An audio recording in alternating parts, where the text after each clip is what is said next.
Good morning.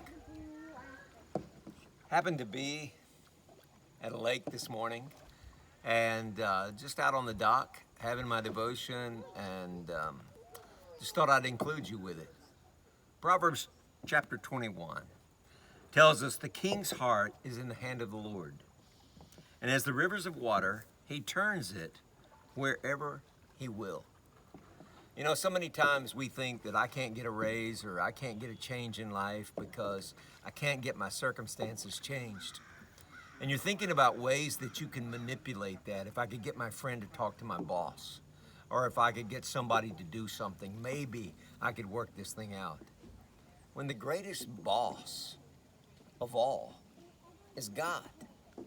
And he says we don't have because we don't ask. And so it's so important for us to realize to go to him first. God may put it on your heart to do something else, but he said the king's heart is in the hand of the Lord. He turns it wherever he will.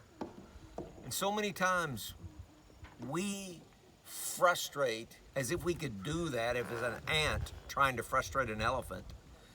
We frustrate the plans of God, not because God's powerless to override what we do, but because of his principles.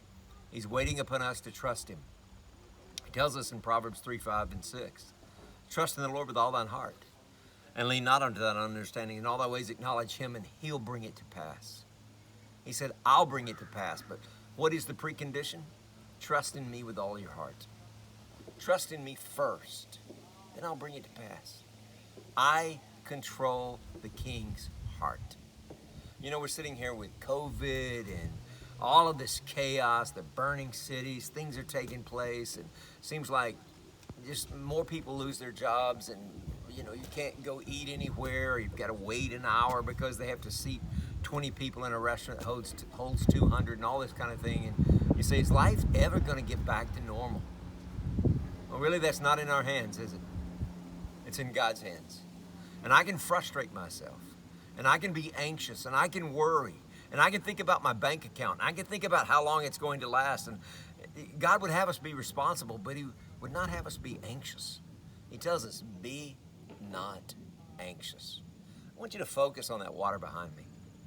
It's so calm, isn't it? It's placid, it's calm.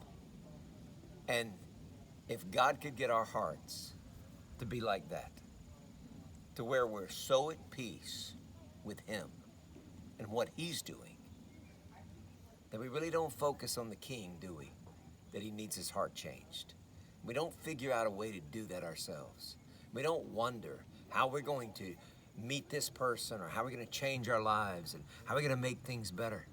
We trust God to do it. It doesn't mean we won't be responsible to do what he tells us to do, because he's going to motivate you. I mean, it's not going to fall in your lap. God's going to get you up, and he's going to lead you.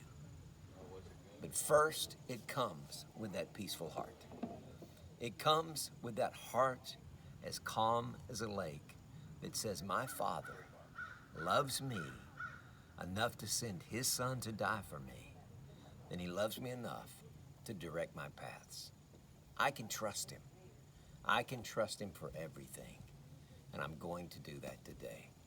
Thank you, God, for taking care of me and loving me so much that you're going to orchestrate and put everything together so that it comes out exactly the way your plan meant for it to be. You tell us in Philippians 1:6 that you won't start something with us without finishing it.